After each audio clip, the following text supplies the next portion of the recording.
Welcome back, ladies and gentlemen, to the Blizzard ANZ Twitch channel, to the ANZ HGC Premier Division, proudly supported by McDonald's. My name's Kit Fox. Thank you once again for giving us the pleasure of your company. I'm joined once again by GL Phoenix. And mate, if you have just joined us, if you're one of those viewers in the audience, you missed a pretty solid game from Mindfreak to start things off. They comfortably took Infernal Shrines 1-0 with a 4-level lead blowout, and from then on, there was really just nothing Xylophone dudes could do, even with their beloved Cho'Gall.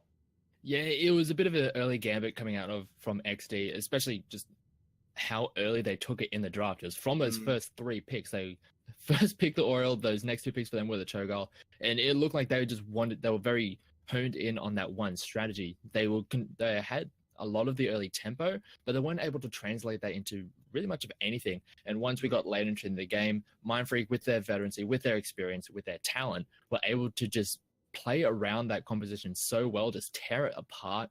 And at that point, everything just started falling off. The wheels fell off the wagon. XD just couldn't really get a hell of a lot done once they started losing a lot of that pressure. But coming into game 2, we'll see how the draft changes. I mean, after that first draft, I really don't know what to expect from them. Yeah, the wheels didn't just fall off, GLP. They parked that bus in the wrong neighborhood and they came back, it was up on cinder blocks.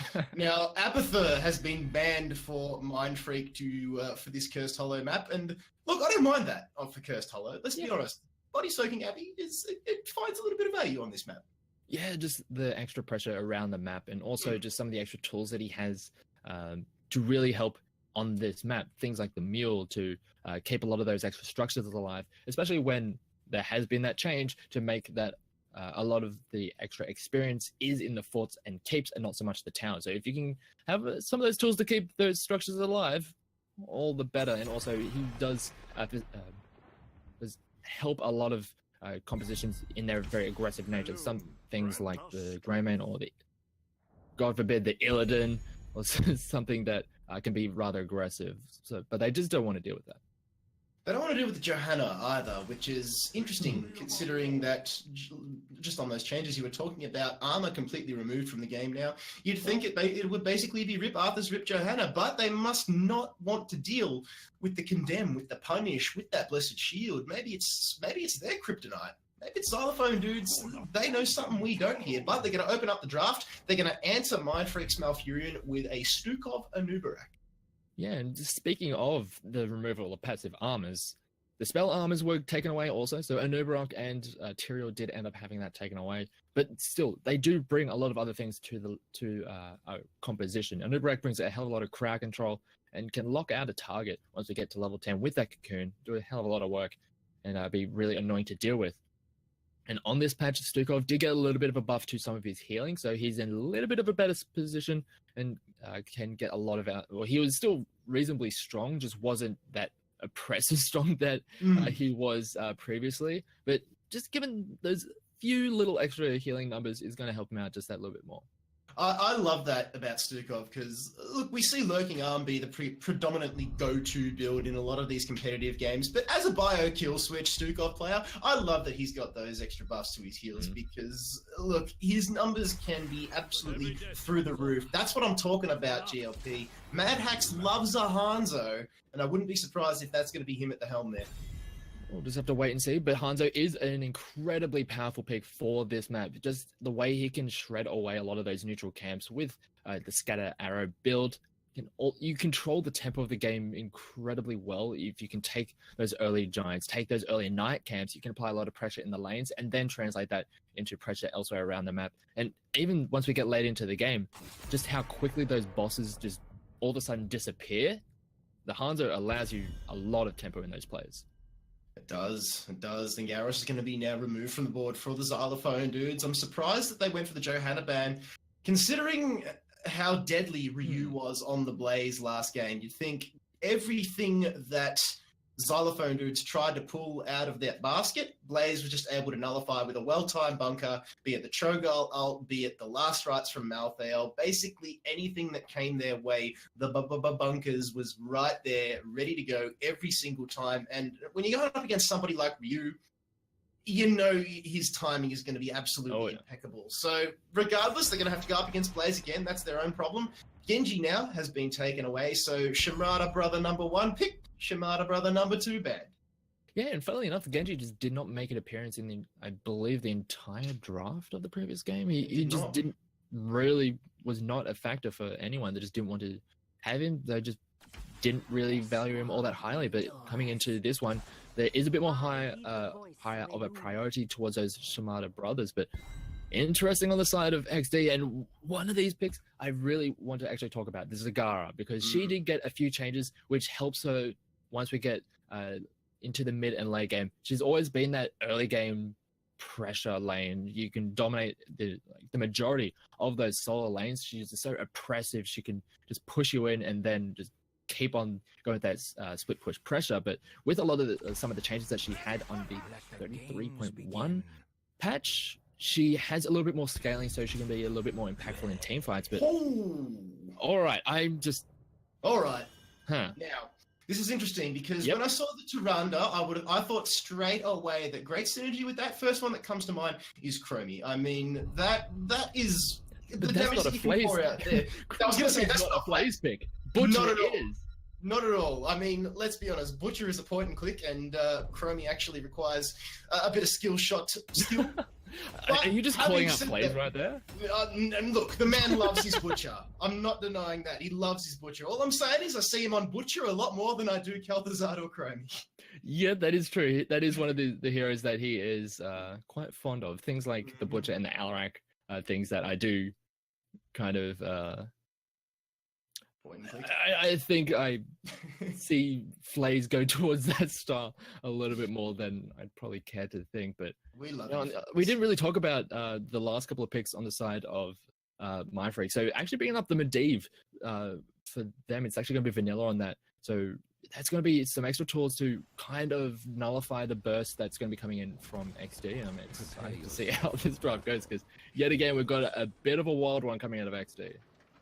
So, ladies and gents, it is game number 2 of Mindfreak versus Xylophone dudes of the ANZ HGC Premier Division, proudly supported by McDonald's. Let us know who's going to take this one out in the chat. Mindfreak on blue is Fat94 on Muradin. Ryu solo landing on the Blaze. John is actually playing Hanzo. Madhax is on Malfurion yet again, and Vanilla this time playing Medivh.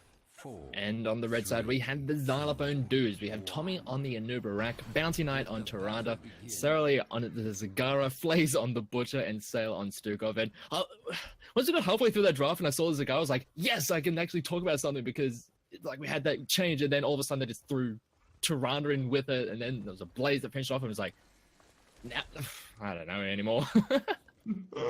And the Xylophone dudes starting this map off very similar to the way that they did the Infernal Shrines GLP. That is rotating as a unit. You can see 4 of them waiting, and there is the enabler himself, Flays, up there with Ryu. Now they're trying to gank Blaze here.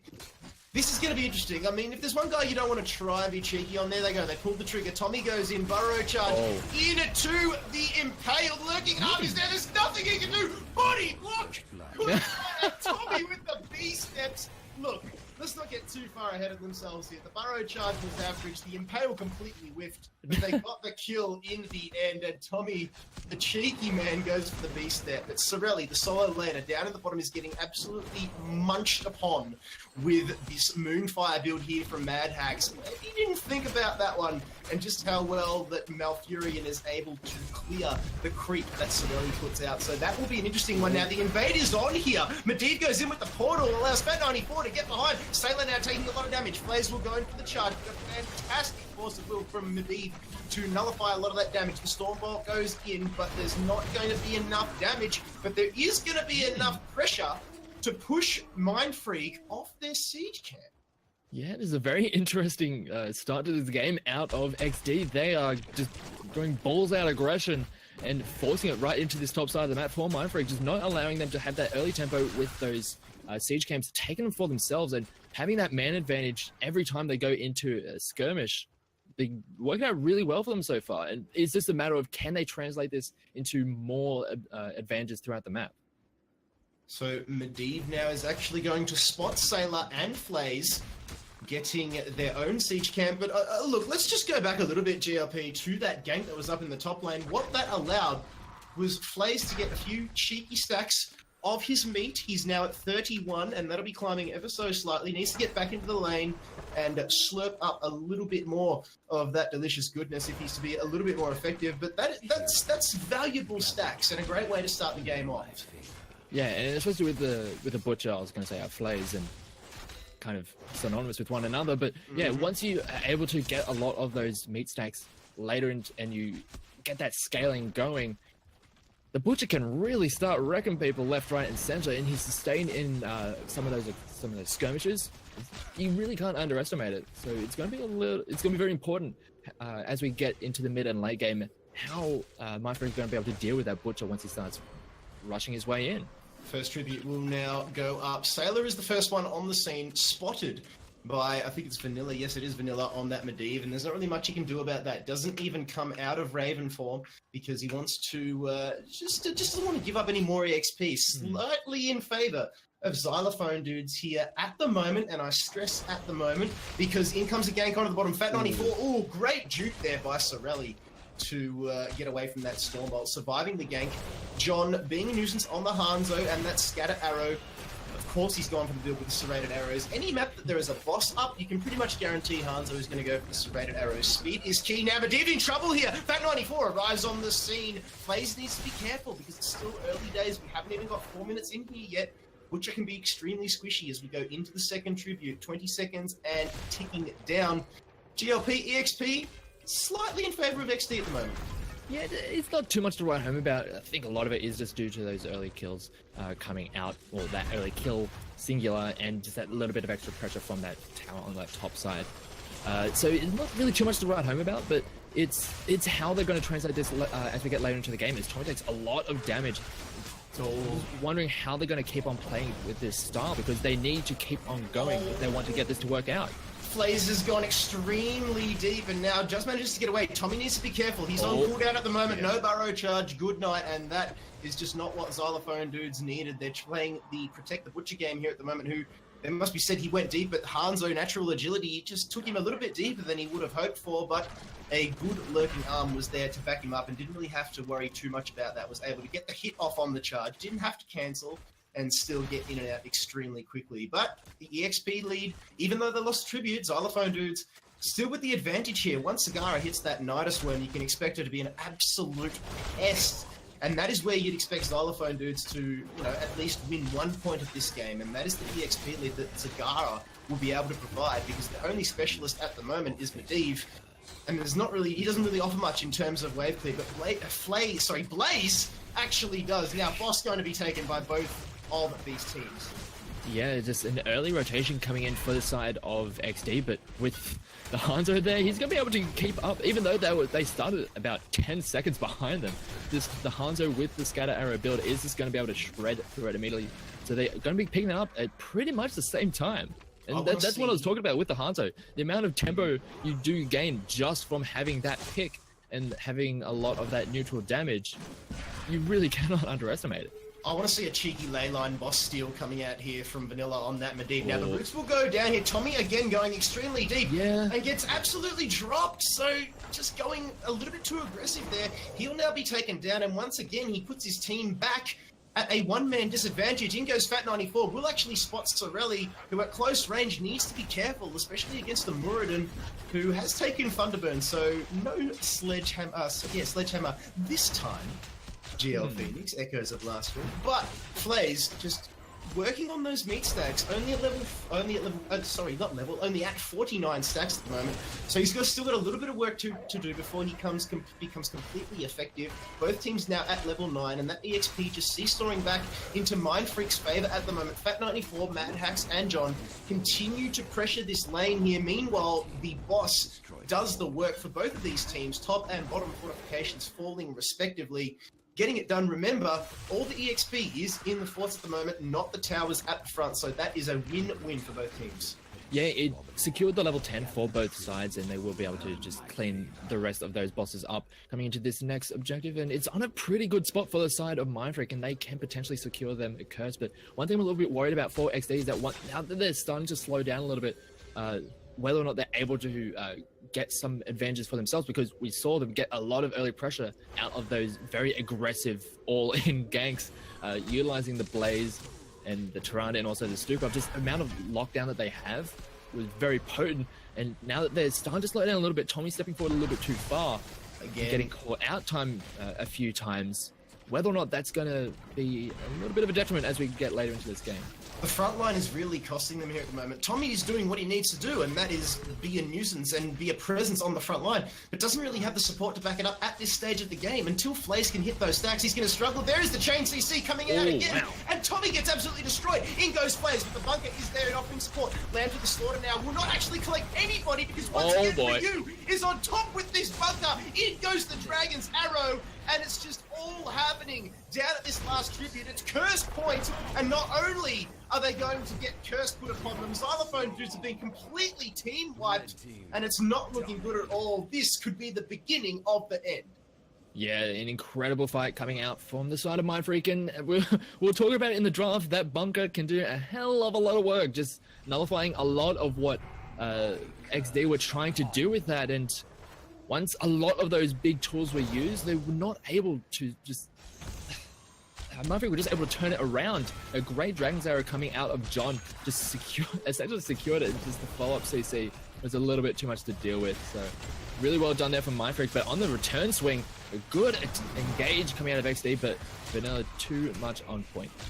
Cocoon onto Medivh. So obviously Force of Will is something that they need to be, they've got their mind on here. FaZe needs to be careful getting taken down. We'll get the Sippy Cup on the way out. Does not want to lose those stacks. Scatter Arrow. Big Blaze there coming out from the job. The bunker will go down yet again from Blaze. Ryu on the front line is going to get himself a scoop up to boot. And in fact, it's John just sniping for days here on the Shimada Archer, getting himself a double kill. Level 13 now hit and acquired. Leyline was the ultimate of choice being picked up by Medivh. I don't think we've seen it so far. Boss is back up in just over a minute's time. And with this curse, boy, Mindfreak are making it count. They're going to go for the steal as well, so they will actually take the night camp away from Xylophone dudes here, and no matter what game they play, XD just can't get away from having their camps pinched.